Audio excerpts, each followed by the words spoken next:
हमारे विधायक ने भी अपराध किया है, लेकिन वो अपराध था एक नाटक। न कोई खरीदना था, न कोई बेचना था, न कोई पैसा स्वीकृत करना था, न कोई काम था।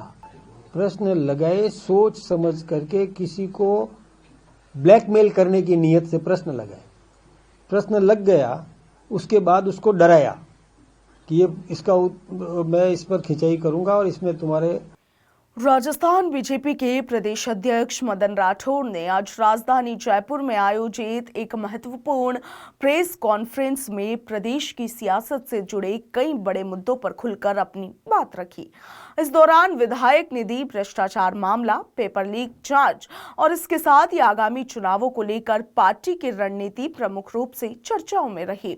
मदन राठौड़ ने दो टूक कहा कि भ्रष्टाचार विकास को अंदर से खोखला कर देता है और मौजूदा सरकार इसे जड़ से खत्म करने के लिए पूरी तरह से प्रतिबद्ध है। उन्होंने साफ किया कि भ्रष्टाचार के मामलों में पार्टी किसी को भी संरक्षण नहीं देगी, चाहे आरोपी कितना भी बड़ा क्यों ना हो। हाल ही में कुछ विधायकों पर अपनी निधि के आवंटन के बदले कमीशन मांगने के गंभीर आरोप लगे हैं। इस पर पार्टी का रुख स्पष्ट करते हुए मदन राठौड़ ने कहा कि भ्रष्टाचार चाहे कोई भी करे, वो किसी भी हाल में क्षम्य नहीं है। अपराध अपराध होता है। हालांकि उन्होंने इस पर भी जोर दिया कि भारत एक लोकतांत्रिक देश है, यहाँ पर न्यायिक प्रक्रिया और निष्पक्ष जांच सर्वोपरि है। मदन राठौड़ ने उदाहरण देते हुए कहा कि जब देश के सबसे बड़े आतंकी कसाब तक को अदालत में अपना पक्ष रखने का मौका मिला हो, तो वर्तमान मामलों में तो आरोपित विधायकों को भी संवैधानिक और मानवीय अधिकार के तहत अपनी बात रखने का अवसर मिलना चाहिए। बीजेपी प्रदेश अध्यक्ष मदन राठौड़ ने यह स्पष्ट किया कि केवल आरोपों के आधार पर किसी को भी दोषी नहीं ठहराया जा सकता। उन्होंने कहा कि जब तक जांच पूरी नहीं होती, तब तक किसी पर भी निर्णय देना सही नहीं है, मगर यदि आरोप सही पाए गए तो कार्रवाई इतनी सख्त होगी कि वह नसीर बनेगी। प्रेस वार्ता में मदन राठौड़ ने पेपर लीक मामलों पर भी सख्त रुख दोहराते हुए कहा कि युवाओं के भविष्य से खिलवाड़ किसी भी सूरत में बर्दाश्त नहीं किया जाएगा। इसके साथ ही मदन राठौड़ ने आगामी चुनावों को लेकर पार्टी के रोड मैप का संकेत देते हुए कहा कि बीजेपी सुशासन, पारदर्शिता और जवाबदेही को अपना मुख्य एजेंडा बनाने वाली है। कुल मिलाकर मदन राठौड़ का ये बयान ये साफ संकेत देता है कि बीजेपी एक और जहां पर भ्रष्टाचार पर कड़ा प्रहार करना चाहती है, तो वहीं दूसरी ओर कानून और संविधान की मर्यादा को भी पूरी तरह से बनाए रखने के पक्ष में है। देखिए, मैं दोनों में अंतर कर रहा हूँ। अंतर ये है कि एक ने प्रश्न लगाए, बीटीपी के विधायक बागीडोरा के जयकृष्ण पाटीदार ने प्रश्न लगाए सोच समझ करके, किसी को ब्लैकमेल करने की नीयत से प्रश्न लगाए। प्रश्न लग गया, उसके बाद उसको डराया कि मैं इस पर खिंचाई करूंगा और इसमें तुम्हारे ये कर दूंगा। फिर उस पर कि हटने के लिए पैसे लिए। ये एक सबूत सहित है, ये अपराध अक्षम्य है। और पैसे लेते हुए रेड हैंडेड अरेस्ट ये भी हुआ। हमारे विधायक ने भी अपराध किया है, लेकिन वो अपराध था एक नाटक, स्टिंग ऑपरेशन, एक नाटक था जिसमें न तो कोई स्वीकृति थी, मतलब राशि की स्वीकृति भी नहीं थी, न कोई खरीदना था, न कोई बेचना था, न कोई पैसा स्वीकृत करना था, न कोई काम था, न तो किसी काम के लिए राशि स्वीकृत की गई, न किसी प्रकार का कोई धरातल पर कोई काम हुआ हो और उसके बदले में कोई पैसा लिया हो, ऐसा नहीं है। एक स्टिंग ऑपरेशन था, एक चैनल ने किया, एक न्यूज पेपर एजेंसी ने किया, लेकिन उसमें भी स्वीकारोक्ति को हम अपराध मानते हैं कि कैसा भी स्टिंग भी हो तो भी स्वीकार क्यों किया जाए।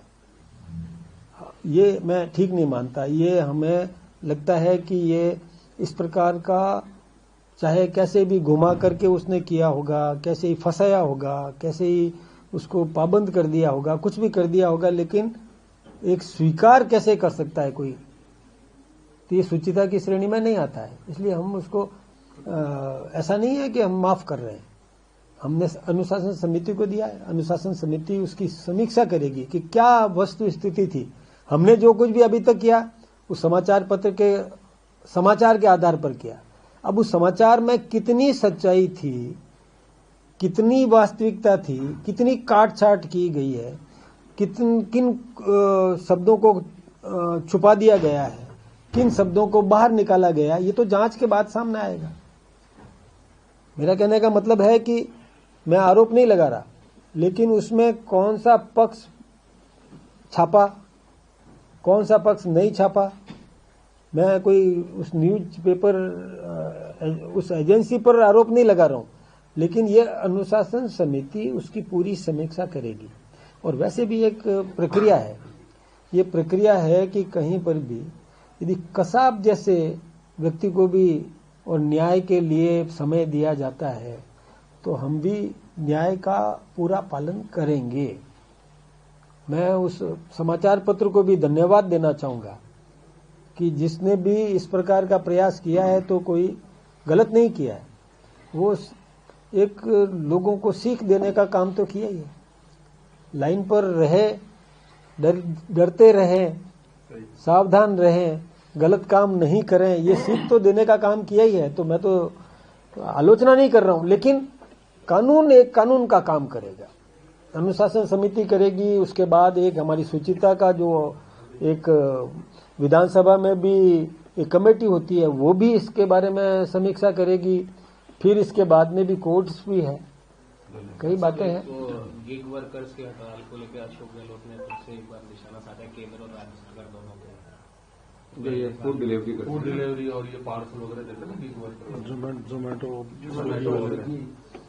नहीं, मैं इसके बारे में अभी पूरा वाकिफ नहीं हूँ, तो जब तक कोई पूरा तथ्य की जानकारी नहीं हो तो कुछ भी कह देना ठीक नहीं रहेगा। धन्यवाद। प्रधानमंत्री जी का आने का कार्यक्रम बन रहा है। प्रधानमंत्री जी का अभी कार्यक्रम, प्रधानमंत्री जी को हम बुलाना चाहते हैं रिफाइनरी वाले प्रकरण में। अभी वो स्वीकृति की इंतजार कर रहे हैं हम, स्वीकृति मिल जाएगी तो हम पलक पावड़े बिछा के स्वागत करेंगे।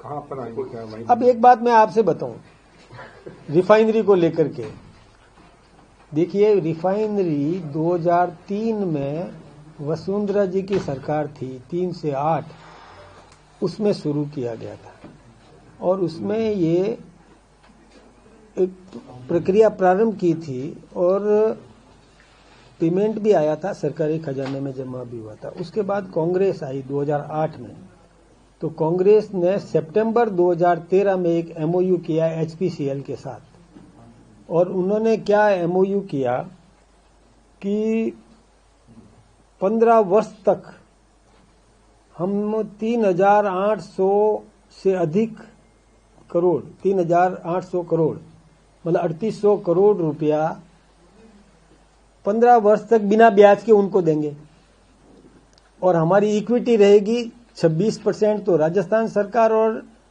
74% एचपीसीएल। ये उन्होंने तय किया। फिर हमारी सरकार आई तो वसुंधरा जी ने उसी एचपीसीएल से एमओयू किया, उसको पहले वाले को चेंज किया, जिसमें 40% हिस्सा हमारा रहेगा, 60% एचपीसीएल का रहेगा। यानी गहलोत साहब ने किया 26% हमारा, 74% एचपीसीएल का। हमारी सरकार ने किया 40% हमारा, 60% एचपीसीएल का, और हम केवल 1100 करोड़ रुपया ही देंगे और ब्याज लेंगे। कांग्रेस ने किया कि 15 वर्ष बाद वो हमें अपना शेयर देना शुरू करेगा। कांग्रेस ने किया एचपीसीएल 15 वर्ष तक हमसे 3800 करोड़ रुपया प्रति वर्ष हम देंगे, बिना ब्याज देंगे, और 15 वर्ष बाद में हमको 26% हिस्सा देगा और 74% वो एचपीसीएल ले जाएगा। हमने कहा कि नहीं, इमीडिएट हमको हिस्सा दो, 40% हिस्सा हम लेंगे और हम केवल 1100 करोड़ ही देंगे। ये हमने एग्रीमेंट किया। उस समय इसकी वैल्यू बन रही, इस पे खर्च की आ रही थी 39,000 करोड़। फिर 2023 में 22 लास्ट में कांग्रेस ने, गहलोत साहब ने फिर इसकी और खर्चा बढ़ा दिया 79,000 करोड़, और फिर वही ढाक के 3 पात वाले काम कर दिए। तो हम तो इतनी चिंता कर रहे हैं, हमारे भजन लाल जी ने अब फिर से किया, फिर से वापस सही किया कि राजस्थान के हितों को और हानि नहीं होने देंगे। तो ये बात गहलोत साहब कैसे विरोध कर सकते हैं?